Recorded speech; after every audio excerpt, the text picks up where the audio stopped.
जो अपने देश और दुनिया के बारे में समझते हैं, जो अपने देश की भलाई के लिए लड़ रहे हैं निस्वार्थ, जो ज्ञानी हैं वो अंधभक्त हैं। बात तो सही है। और जो अज्ञानी हैं वो चमचे हैं, जिनको अपने देश से कोई मतलब नहीं, अपने स्वार्थ के लिए लड़ रहे हैं, वो चमचे हैं। पहले इस गंदी शक्ल वाले की बात सुनो, फिर आपको बताता हूं। मुसलमानों, तुम जानते हो इंडिया गेट दिल्ली में सबसे ज्यादा नाम अमर शहीदों में किसका लिखा हुआ है? मुसलमानों का। और पता है मैं तुम्हें आज ये बात क्यों बता रहा हूं? क्योंकि मुसलमान कौम बहुत जज्बाती होता है, बहुत जज्बाती। मिनट में जान देने के लिए तैयार हो जाता है और मिनट में जान लेने के लिए भी। ये जो कॉकरोच आंदोलन चल रहा है ना, इसके चक्कर में मत पड़ना, प्लीज मत पड़ना। ये नीट का आंदोलन नहीं है। कल वहां उमर खालिद के लिए नारे लग रहे थे। उमर खालिद अगर निर्दोष हैं, चलिए कोर्ट में लड़ते हैं, मिलकर लड़ते हैं, क्या दिक्कत है?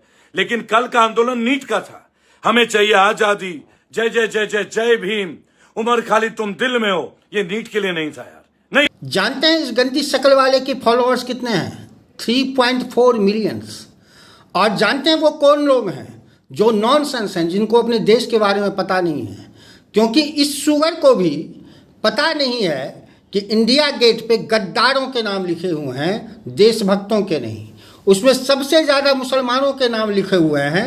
इसने इंडिया गेट पे देखा उसका नाम और इसने सोचा कि देशभक्त है। अरे गंदी शक्ल वाले, अगर थोड़ा सा पढ़ लिख लिया होता ना, तो अपने देश के बारे में तुम्हें पता होता, दुनिया के बारे में पता होता। वहाँ पर गद्दारों के नाम लिखे हुए हैं, सबसे ज़्यादा मुसलमान के नाम लिखे हुए हैं। इसका मतलब सबसे ज़्यादा मुसलमान ही गद्दार होता है। हिंदुओं के भी नाम हैं, सिखों के भी नाम हैं, लेकिन अगर तुम्हारी ही बात मान लिया जाए तो सबसे ज़्यादा गद्दार मुसलमान ही होते हैं। ये तू ही बता रहा है। इंसान होने के नाते इसके पास थोड़ी सी सेंस भी है, तो बाय मिस्टेक इसके मुंह से उमर खालिद का नाम निकल गया। लेकिन इसने सोचा, ओहो मेरे अब्बू तो नाराज हो जाएंगे, क्योंकि एक एक मुसलमान उमर खालिद को अपना हीरो मानता है। इसके बाय मिस्टेक इसके मुंह से निकलने के बाद इसको पता चल गया कि मेरे अब्बू तो हमसे नाराज हो जाएंगे। वैसे जानते हैं कि इसको मैं अपने स्वार्थ के लिए लड़ने वाला क्यों कहता हूँ?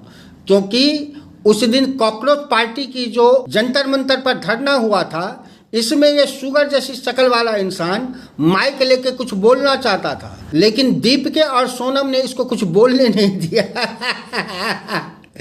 जिससे नाराज होकर अब ये मुसलमानों को भड़का रहा है कि कॉकरोच पार्टी में मत जाएं, क्योंकि आप लोग देशभक्त होते हैं। और ये जो है वो जय भीम और क्या कहते हैं अलग अलग पार्टी बनाना चाहता है, इसलिए क्योंकि ये अपने स्वार्थ के लिए लड़ रहा है। हर चमचा अपने स्वार्थ के लिए लड़ रहा है। और हर चमचे इन्फ्लुएंसर के फॉलोअर्स इसलिए हैं क्योंकि या तो वो गद्दार हैं, या नॉनसेंस हैं, या जाहिल हैं। अपने देश के इतिहास भूगोल के बारे में तो इसको पता नहीं है।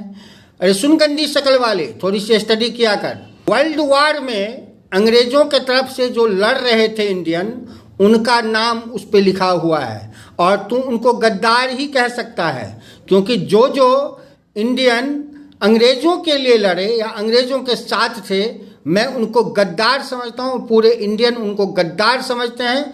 तो ये समझ ले कि इंडिया गेट पे गद्दारों का नाम लिखे हुए हैं, जिसमें सबसे ज़्यादा मुसलमान ही गद्दार थे। बात तो सही है।